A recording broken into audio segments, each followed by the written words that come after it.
YouTube की इस दुनिया में किस पे करें विश्वास, कहाँ से शुरू की जाए यूपी बोर्ड की तैयारी, क्या 30 दिनों में भी पढ़कर किया जा सकता है 90 प्लस स्कोर, मैथ के कठिन चैप्टर प्रायिकता औसत के अनुप्रयोग और समाकलन को कैसे किया जाए आसान, फिजिक्स में कौन सी प्रूविंग है लगानी, कौन से न्यूमेरिकल्स है लगाने और न्यूमेरिकल की कैलकुलेशन को कैसे किया जाए स्मार्ट और इस सिलेबस को यूट्यूब पर कहाँ से पढ़ा जाए फ्री। बच्चों इन सारे सवालों का जवाब आपको मिलेगा केवल और केवल इस वीडियो में।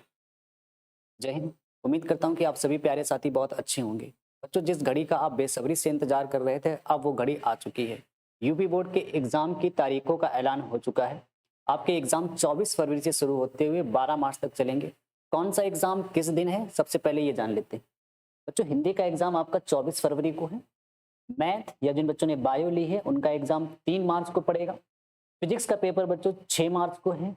केमिस्ट्री का पेपर 8 मार्च को है और इंग्लिश का पेपर 12 मार्च को है। बच्चों आज से अगर कैलकुलेट किया जाए तो लगभग कह सकते हैं हम लोग 3 महीने का हमारे पास समय शेष बचा है। इस 3 महीने के कम समय में आपके पास टोटल 5 सब्जेक्ट हैं। इन 5 सब्जेक्ट की तैयारी को कैसे और कहाँ से शुरू किया जाए। तो बच्चों आपके मन में जो डाउट उठ रहे हैं, जो प्रश्न है वो क्या है कि सबसे पहले इस 3 महीने की तैयारी में सर तैयारी कैसे और कहाँ से शुरू की जाए।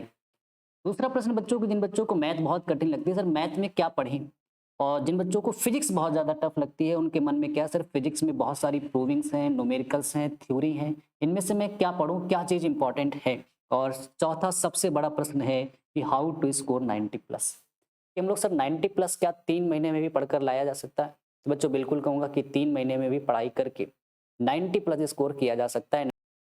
वीडियो को शुरू करने से पहले बच्चों एक छोटी सी बात बताना चाहूँगा कि यूट्यूब की दुनिया इतनी बड़ी हो चुकी है बच्चों, और इस समय जो आपको वीडियो देखने को मिलेंगे हर एक थंबनेल में लिखा होगा कि एक दिन में पढ़ें और 90 प्लस का स्कोर करें, मैथ में 100 में 100 लाएं, मात्र 2 दिन पढ़ें, 24 घंटे पढ़ें। बच्चों ऐसी बहुत सारी वीडियो आपको मिलेंगे, लेकिन सबसे पहले मैं बता देना चाहता हूँ कि ऐसी वीडियो को बच्चों पढ़कर आप देखते होंगे कि उनमें 2 दिन जैसे ही पढ़ते हैं मास्टर अच्छा बहुत पढ़ाते हैं, इसके बाद सीधे कहते हैं कि पेड क्लास में मिलते हैं। लेकिन बच्चों मैं अपनी तरफ से बताना चाहता हूँ कि यूपी बोर्ड के जब तक पेपर खत्म नहीं हो जाते आपको एक भी क्लास जो है वो पेड नहीं मिलेगी। सारा का सारा सिलेबस बच्चों फ्री ऑफ कॉस्ट है। बच्चों बात करते हैं फिजिक्स की तैयारी, लेकिन इस कम समय में फिजिक्स को कैसे पढ़ा जाए सबसे पहले बात किस बात की करते हैं, और उन बच्चों की बात करते हैं जिन्होंने आज तक इससे पहले कभी भी फिजिक्स नहीं पढ़ी है। तो बच्चों आपको केवल और केवल ये 19 क्वेश्चन पढ़ लेंगे। वो बच्चों क्वेश्चन क्या क्या है, मैंने यहाँ पे जो क्वेश्चन लिखे हैं बच्चों वो प्रूविंग और कुछ लघु उत्तरीय प्रश्न जो शॉर्ट टाइप के क्वेश्चन हैं। वो पहला प्रश्न क्या है बच्चों, पहले चैप्टर की बात करें तो एक बहुत इंपॉर्टेंट प्रूविंग है 1/E=1/4πε और 2π/r3। अच्छी स्थिति की प्रूविंग कहते हैं।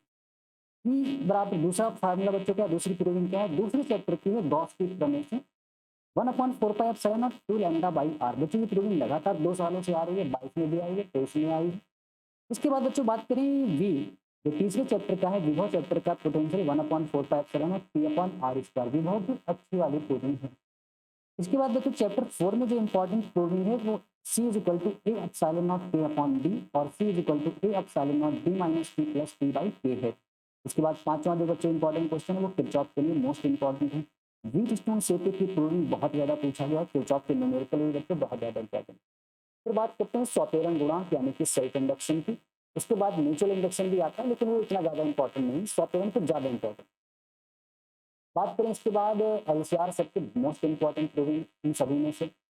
बात करते हैं फिर मैक्सवेल का सिद्धांत, ये भी बहुत ज्यादा इंपॉर्टेंट है। फैराडे के नियम तो इन सभी से बहुत इंपॉर्टेंट है। इसके बाद बच्चों यहाँ से जो स्टार्ट हो रही है वो फिजिक्स सेकंड लिखी गई, ऊपर जो 10 क्वेश्चन थे वो फिजिक्स फर्स्ट के लिखे गए। 11वां जो बच्चों क्वेश्चन है वो 1/f=n-1/r1 - 1/r2, एक बहुत इंपॉर्टेंट प्रूविंग है फिजिक्स सेकंड की। इसके बाद 12वां जो बच्चों 12वीं जो प्रूविंग है वो 1/f बराबर 1/f1 + 1/f2, ये भी एक बहुत इंपॉर्टेंट प्रूविंग है। संयुक्त सूक्ष्मदर्शी बच्चों, इसके बाद खगोलीय दूरदर्शी भी दोनों के दोनों बहुत ज्यादा इंपॉर्टेंट है, लॉग में पूछे गए हैं, ठीक है, माइक्रोस्कोप वाला। इसके बाद बच्चों 15वां जो क्वेश्चन इंपॉर्टेंट है वो n=sin A + Δm/2 sin A/2 prism की प्रूविंग है। इसके बाद जो 16वां जो क्वेश्चन है बच्चों हाइगन्स का सिद्धांत यानी कि हाइगन्स का परावर्तन और अपवर्तन का सिद्धांत। इसके बाद जो 17वां प्रश्न बच्चों जो इंपॉर्टेंट है वो W=dλ/d यानी कि फ्रिंज चौड़ाई, व्यतिकरण चैप्टर में आपने पढ़ा होगा, इंटरफेरेंस चैप्टर में। 18वां बच्चों जो क्वेश्चन है वो विवर्तन की व्याख्या है, बहुत ज्यादा इंपॉर्टेंट है। और 19 बच्चों जो क्वेश्चन है वो लॉजिक गेट। अब बात करते हैं बच्चों इन सभी प्रश्नों को आप कहाँ से पढ़ेंगे। अगर आप मेरे चैनल से पढ़ रहे हैं या नहीं भी पढ़ रहे हैं, अगर आप बाहर से पढ़ रहे हैं तो बच्चों सबसे पहले मैं आपको बताना चाहूंगा आप इन 19 क्वेश्चन को जरूर तैयार करें। लेकिन जो बच्चे मुझसे पढ़ना चाहते हैं पूरा का पूरा, सबसे पहले बताना चाहूंगा पूरा का पूरा सिलेबस फिजिक्स का फ्री ऑफ कॉस्ट मैंने यूट्यूब पर पढ़ाया है। एक भी रुपए आपको कहीं पर भी पे नहीं करना है। आप इस चैनल पर रहिए और हर एक चीज को आप पढ़ सकते हैं। आप देखेंगे सारी की सारी बच्चों प्रूविंग मैंने खुद कराई है। आज की बच्चों जो डिस्क्रिप्शन में वीडियो मिलेंगे वो शुरुआत के आपको बच्चों मैं कोशिश करता हूँ, ये प्रूविंग बहुत इंपॉर्टेंट है, एक ये दे देंगे, ठीक है, एक ये वाली प्रूविंग मिल जाएगी और 2-3 और भी प्रूविंग इसमें से मिल जाएंगी। बाकी अगर आप जितना भी पढ़ सकते हैं चैनल पे सब कुछ पढ़ा हुआ है, वीडियोस ऑप्शन पे जाएंगे आप सब कुछ एक एक चीज देख सकते हैं। इसके बाद बच्चों बात करते हैं कि ये तो लॉन्ग की बात होगी और कुछ लघुत्तरीय प्रश्नों की बात हो गई। इसके बाद बच्चों इसमें थ्योरी जैसे कुछ क्वेश्चन आते हैं, कुछ अति लघु प्रश्न आते हैं, कुछ बहुविकल्पी प्रश्न आते हैं, उनको कैसे तैयार किया जाए। तो बच्चों इसके लिए मैंने आपको बताया है कि 1 दिसंबर से 30 दिसंबर तक लगातार आपको एक वीडियो मिलेगी जो कि मैथ में भी रहेगी और फिजिक्स में रहेगी। इसके बाद बच्चों 1 दिसंबर से 30 दिसंबर तक ये थ्योरेटिकल पूरा पार्ट चलेगा जो कि आपको थ्योरी में स्ट्रॉन्ग कराने का एक जरिया है, न्यूमेरिकल में स्ट्रॉन्ग कराने का एक जरिया है। बच्चों को न्यूमेरिकल से भी बहुत ज़्यादा डर लगता है। आप देखिएगा जब मैं आपको 1 तारीख से पढ़ाना स्टार्ट करूंगा तो बहुत इंपॉर्टेंट कैलकुलेशन के साथ, कैलकुलेशन को कैसे स्मार्ट किया जाए, प्रूविंग को कैसे तैयार किया जाए, परिभाषा कैसे लर्न की जाए, रटना नहीं है, केवल उसको समझ के कैसे याद किया जाए, वो आप देखेंगे 1 तारीख से। लेकिन उससे पहले आपको बच्चों कुछ बेसिक स्ट्रॉन्ग करना पड़ेगा, वरना मैं डायरेक्ट आके पढ़ाऊंगा तो आपका बेसिक कुछ भी नहीं होगा, आपको सारी चीजें बहुत ऊपर से निकल जाएंगी। तो पहले इतना पढ़ के देखिए, ठीक है। 10 दिनों के इंतजार में मत सोचिए कि सर कल ही से वीडियो ला दीजिए, इतना भी नहीं घबराना है बोर्ड एग्जाम के प्रेशर से। पहले आपको जो मैंने स्ट्रेटजी बताई है फिजिक्स की और इसके बाद मैथ की, आप उसना पढ़िए, आप देखिए बहुत अच्छा स्कोर करेंगे, ठीक है। तो 1 जनवरी से फिर से बच्चों हम लोग क्या स्टार्ट करेंगे, जैसे आप इतना सिलेबस पढ़ लेते हैं, पूरी की पूरी थ्योरी मैथ की और फिजिक्स की कंप्लीट कर लेते हैं, 1 जनवरी से लेकर 30 जनवरी तक आपको रोजाना एक प्रैक्टिस सेट मैथ का और एक प्रैक्टिस सेट फिजिक्स का कराया जाएगा। प्रैक्टिस सेट बच्चों क्या रहेगा, जो कंप्लीट पूरी फिजिक्स का बच्चों एक एक इंपॉर्टेंट क्वेश्चन सभी चैप्टर से कुछ उठाते हुए, यानी कि कह सकते हैं सीधा सीधा अनसॉल्व से बच्चों एक सेट उठाएंगे और उसको पूरा का पूरा कराएंगे, ठीक है। तो मैथ और फिजिक्स की स्ट्रेटेजी को कैसे बनाया जाए, जिस आधार पे बच्चों में ये सारी बातें बता रहा हूँ, क्या वाकई वो सत्य हैं कि नहीं है। तो इसके लिए मैं आपको कहना चाहूँगा कि आप यूपी बोर्ड के अनसॉल्व को उठाएं और उस पर जांचें और परखें क्या जो मैंने बातें बताई हैं क्या वास्तव में वो सत्य हैं। अगर आपको इस पर भी विश्वास नहीं होता है कि आप जिस भी कोचिंग में जा रहे हैं, स्कूल में जा रहे हैं, आप उसको पहले वहाँ से सर से, जिस भी आप संस्थान में जा रहे हैं आप वहाँ से पूछें, क्या सर जो मैंने ये बातें बताई हैं, मेरे सर ने जो यूट्यूब पर बताई हैं, क्या वास्तव में वो सत्य हैं। इसके बाद आप विश्वास कीजिए। मैं नहीं कहता कि आप डायरेक्ट मुझ पर विश्वास कीजिए। बच्चों जिस स्ट्रेटजी को हम लोग ले रहे हैं वो यूपी बोर्ड का अनसॉल्व है और एक अनुभव है जिसको हम लोग आज शेयर करेंगे इस वीडियो में कि तैयारी कैसे स्टार्ट की जाए। तो चलिए भी पढ़ लेते हैं और सॉलिड चीजें पढ़ लेते हैं तो पास होने की पूरी गारंटी। बच्चों वो सॉलिड क्वेश्चन क्या है जो हमेशा यूपी बोर्ड एग्जाम में पूछे गए हैं, वो सबसे पहला बच्चों मैं क्वेश्चन बताता हूँ यूपी बोर्ड एग्जाम का जो सबसे ज्यादा पूछा जाता है, हर एक सेट में मिलेगा। बच्चों इस सारणी का एक ऐसा सवाल है कि यूपी बोर्ड के आपको हर एक अनसॉल्व में देखने को मिलेगा और ये सवाल बच्चों आता है 8 नंबर में, ना कि बिल्कुल भी गुंजाइश नहीं है। अगर आप विश्वास नहीं कर रहे हैं, अनसॉल्व कोई भी आप अनसॉल्व कोई भी सेट खोल के देखें, आपको ये प्रश्न जरूर मिलेगा। कैसे सॉल्व करेंगे इसको भी बताऊंगा।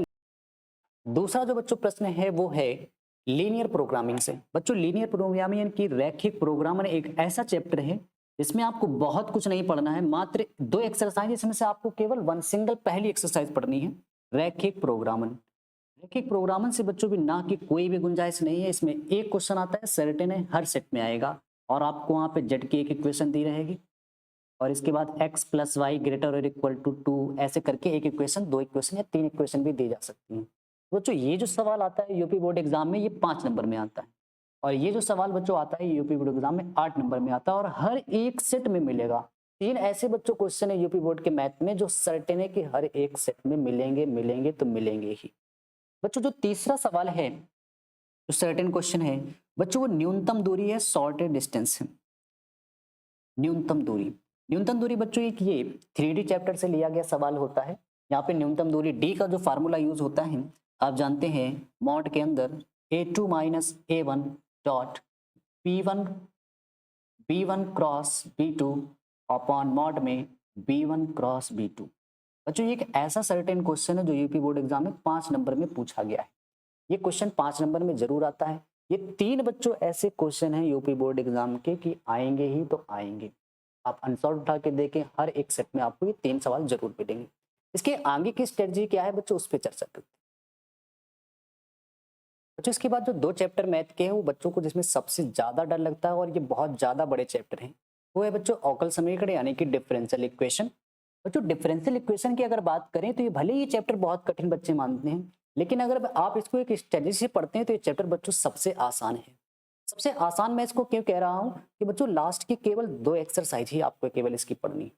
अगर बात करें लॉन्ग आंसर की, जो यहाँ से अगर लास्ट 2 एक्सरसाइज की बात करें तो एक लास्ट से जो बिल्कुल लास्ट वाली एक्सरसाइज है, वहां पे जो फॉर्म यूज किया जाता है वो dy अपॉन dx प्लस का px is equal to q। इस फॉर्म से बच्चों 8 नंबर का सवाल जरूर आता है। अगर बच्चों ये सवाल नहीं आता है तो इसका फॉर्म दूसरा भी एक है जो लास्ट से पहले पड़ती है एक्सरसाइज y बराबर vx, वहां पे बच्चों यूज किया जाता है। बच्चों अगर इन दोनों वीडियो की बात करें तो मैंने सारा का सारा यूट्यूब पर बिल्कुल फ्री ऑफ कंटेंट पूरी मैथ और बच्चों पूरी फिजिक्स पढ़ाई है। इन बच्चों दोनों फॉर्म की इक्वेशन अगर मैं वीडियो बताऊं तो वीडियो के डिस्क्रिप्शन में लिंक पड़ा है, आप वहां से जाके इसको वॉच करें। इसके बाद मैं अंत तक और भी आपको बहुत इंपॉर्टेंट बातें बता रहा हूं, बस वीडियो को पूरा वॉच कीजिए। इसके बाद बच्चों बात करते हैं समाकलन की यानी इंटीग्रेशन की। इंटीग्रेशन बच्चों सबसे ज्यादा डर लगता है बच्चों को, क्योंकि इसका सिलेबस बहुत ज्यादा विस्तार है। लेकिन बच्चों अगर बात करें इंटीग्रेशन में कि केवल और केवल अगर आप लास्ट एक्सरसाइज भी पढ़ लेते हैं, ओनली लास्ट एक्सरसाइज में बच्चों केवल और केवल आपको 12 के 12 सवाल पढ़ने हैं। अगर आप 12 सवाल पढ़ लेते हैं, मैं दावे के साथ कह रहा हूं कि पूरे यूट्यूब की दुनिया में आप कहीं पर भी पढ़ लीजिए, अगर वो 12 सवाल अगर आप पढ़ लेते हैं बच्चों, तो आप 100% समाकलन का सवाल जरूर लगा के आएंगे। उन बच्चों 12 क्वेश्चंस की अगर मैं बात करूं तो उसकी भी मैंने प्लेलिस्ट इस डिस्क्रिप्शन में दे दी है, आप वहां से जाकर उसको जरूर वॉच कीजिए। बच्चों इंटीग्रेशन की लास्ट एक्सरसाइज में जो आपको पढ़ना है वो कौन सी प्रॉपर्टीज पढ़नी है, 0 to a fx dx is equal to 0 to e f a minus x। उन सभी सवालों को पढ़ना है बच्चों जहां पे ये यूज होगा, और ज्यादा सवाल नहीं पढ़ने, आपको केवल 10 से 12 ही सवाल पढ़ने हैं। इसके बाद अगली स्ट्रेटजी की बात, बच्चों जितने भी चैप्टर मैंने बताए हैं आपको उतने जरूर पढ़ने हैं, क्योंकि वो ये तरीका है जो केवल आपको 35 नंबर तुरंत के तुरंत दिलाए जा सकते हैं। भले ही आप बच्चों मेरे यूट्यूब चैनल से पढ़ रहे हैं या नहीं पढ़ रहे हैं, अगर आप कहीं से भी पढ़ रहे हैं तो जो मैंने अंदाज बताया बच्चों, जिस स्टडी से मैंने बताया है, बिल्कुल सॉलिड चीज है। पूरा सिलेबस बिल्कुल नहीं पढ़ना है, केवल उतना पढ़िए और आप देखेंगे हर एक क्वेश्चन करके आएंगे। अगर बच्चों आप मेरे यूट्यूब चैनल से पढ़ना चाहते हैं, रैखिक प्रोग्रामन अवकल समीकरण की लास्ट 2 एक्सरसाइज जो मैंने बताई हैं, वैसे तो मैंने पूरा अवकल समीकरण डिटेल से पढ़ाया है, लेकिन आपको कम समय के लिए केवल 2 एक्सरसाइज देखनी है, उसका लिंक वीडियो के डिस्क्रिप्शन में है। समाकलन की बच्चों जो मैंने 12 सवाल बताए हैं उसका लिंक वीडियो के डिस्क्रिप्शन में है।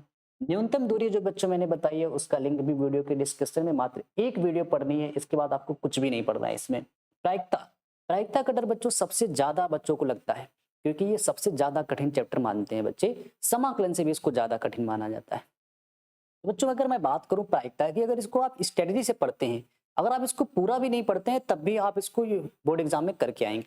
बस आपको क्या करना है कि प्रायिकता की जो बच्चों पहली एक्सरसाइज है आप उसको जरूर पढ़ें, क्योंकि अगर बात करें बच्चों जो लॉन्ग आंसर प्रायिकता का आता है, और जैसे ही लॉन्ग आंसर आता है तो बच्चों वहां पे 2 ऑप्शन होते हैं कि या तो आप ऊपर वाला प्रश्न करें या तो नीचे वाला प्रश्न करें। अगर आपके ये ऊपर दिए गए चैप्टर बच्चों स्ट्रांग हो जाते हैं, अवकल समीकरण, प्रायिकता और बच्चों एक चैप्टर सदिश, अगर आप ये 3 चैप्टर बच्चों स्ट्रांग कर लेते हैं तो आप जो दूसरा वाला लॉन्ग दिया है आप उसको कर सकते हैं। यानी कि जो प्रायिकता का अगर ऑप्शनल सवाल आता है, बाई चांस अगर आता है, तो आप दूसरा वाला सवाल कर सकते हैं। तो प्रायिकता की स्ट्रेटजी को अगर देखा जाए तो बहुत ज्यादा कठिन नहीं है। लास्ट एक्सरसाइज पहली एक्सरसाइज को पढ़ना बहुत ज्यादा जरूरी है, क्योंकि बच्चों वहां से जो सवाल आएगा वो या तो 2 नंबर में और या तो वो 3 नंबर में, और पहली एक्सरसाइज पढ़ना बहुत ज्यादा आसान है। उस वीडियो का भी लिंक भी मैंने बच्चों डिस्क्रिप्शन में दे दिया है। अगर आप पूरी प्रायिकता को देखना चाहते हैं तो आप पूरी देख सकते हैं, प्लेलिस्ट बनी है, लेकिन मैं कहूंगा आप फालतू में टाइम बर्बाद करेंगे, आप पहली एक्सरसाइज को ही देखें। फिर बच्चों बात करते हैं सदिश की। सदिश में बच्चों मैंने पूरा पर कंप्लीट पढ़ाया है, लेकिन आप कुछ इंपॉर्टेंट जो क्वेश्चन है वो सर्टेन क्वेश्चन को ही देखिए, ठीक है। इसमें से बच्चों इसकी जो प्लेलिस्ट है या जो इंपॉर्टेंट क्वेश्चन है, मैंने उनकी प्लेलिस्ट यहाँ पे वीडियो के डिस्क्रिप्शन में दे दी है, आप वहां से जाके एक एक करके वॉच कीजिए। इसके बाद बच्चों आव्यूह की बात करें। आव्यूह बहुत छोटा सा चैप्टर है, वो आसान भी है। इसमें बच्चों अगर बात करें कौन सा सवाल ज्यादा इंपॉर्टेंट रहता है, इसमें x plus Y is equal to एक डिटर्मिनेंट आव्यूह दिया रहता है, x माइनस वाई करके एक आव्यूह दिया रहता है, दोनों को सॉल्व करके x और y की वैल्यू आती है, वो सवाल इंपॉर्टेंट है, ठीक है। बाकी मैं आपको पढ़ाऊंगा, उसमें कोई टेंशन नहीं लेनी। इंपॉर्टेंट क्वेश्चन की वीडियो का लिंक बच्चों डिस्क्रिप्शन में, इन सभी बच्चों वीडियो का लिंक आपको डिस्क्रिप्शन में मिल जाएगा। फिर बात करते हैं बच्चों कि सर आप तो डिस्क्रिप्शन में लिंक दे रहे हैं, क्या आप वाकई सामने आके नहीं पढ़ाएंगे? तो बच्चों बात करते हैं 1 तारीख से यानी जो आने वाली 1 दिसंबर है बच्चों, 1 दिसंबर से पर्टिकुलर वे में बच्चों आपको हर शाम को 8 बजे या 7 बजे का भी टाइम बच्चों सर्टेन नहीं, लेकिन 1 दिसंबर से बच्चों आपको मैथ की हर एक वीडियो जो मैंने इंपॉर्टेंट क्वेश्चन बताए वो मैं खुद आके कराऊंगा। लेकिन बच्चों यहाँ से जो 10 दिन का जो टाइम मिल रहा है, क्योंकि अगर मैंने वहां से स्टार्ट कराया और जो बच्चे बिल्कुल बेसिक हैं, जो बिल्कुल नहीं जानते हैं, तो सबसे पहले बच्चों आपको हल्का सा बेसिक स्ट्रॉन्ग करना पड़ेगा, वरना आपको डायरेक्ट कोई चीज समझाए अगर मैं समझाऊंगा तो वो बिल्कुल भी समझ में नहीं आएगी। तो आपको 10 दिन में केवल इतना करना है कि आपको ये सारी चीजें देख लेनी है, ठीक है। इसके बाद जैसे मैं 1 तारीख से आके आपको पढ़ाऊंगा, तो जैसे आपका बेसिक स्ट्रांग हो जाए आपको ये चीजें और ज्यादा बेटर वे में समझ में आने लगेगी। 1 तारीख से बच्चों जो स्टार्ट की जाएंगी, हर एक चैप्टर बिल्कुल जैसे पढ़ाया जाता है बिल्कुल वैसे ही आपको बिल्कुल इंपॉर्टेंट पॉइंट आपको पढ़ाए जाएंगे। फिर इसके बाद बच्चों बात करते हैं 1 दिसंबर से लेकर 30 दिसंबर तक ये चीजें चलेंगी। फिर बात करेंगे 1 जनवरी से बच्चों 30 जनवरी तक आपको 30 प्रैक्टिस सेट कराए जाएंगे। 30 प्रैक्टिस सेट जैसे बच्चों अनसॉल्ड है उसका कोई ना कोई एक सेट आपको डेली कराया जाएगा। ऐसे क्या होगा, आपने जितना कुछ पढ़ा है वो सारा का सारा रिवीजन होता चलेगा, लेकिन ये प्रैक्टिस सेट बच्चों 1 जनवरी से लेके 30 जनवरी तक आपको मिलेंगे, क्योंकि वो आप तभी लगा पाएंगे जब आपकी थ्योरी पूरी कंप्लीट है। थ्योरी कंप्लीट करने के 2 जरिए हैं। पहला, आप 10 दिनों तक इन चैप्टर्स को देखिए। इसके बाद 1 दिसंबर से 30 दिसंबर तक बच्चों जो हम लोग बात करेंगे, इसके बाद मैं खुद आके इन चैप्टर के जो और बारीकियां हैं, जो छोटे छोटे क्वेश्चन हैं, उन पे भी हम लोग चर्चा करेंगे, और अदर जो चैप्टर अभी बच्चों यहाँ पे रह गए उन पे भी चर्चा करेंगे, वो दिसंबर के महीने में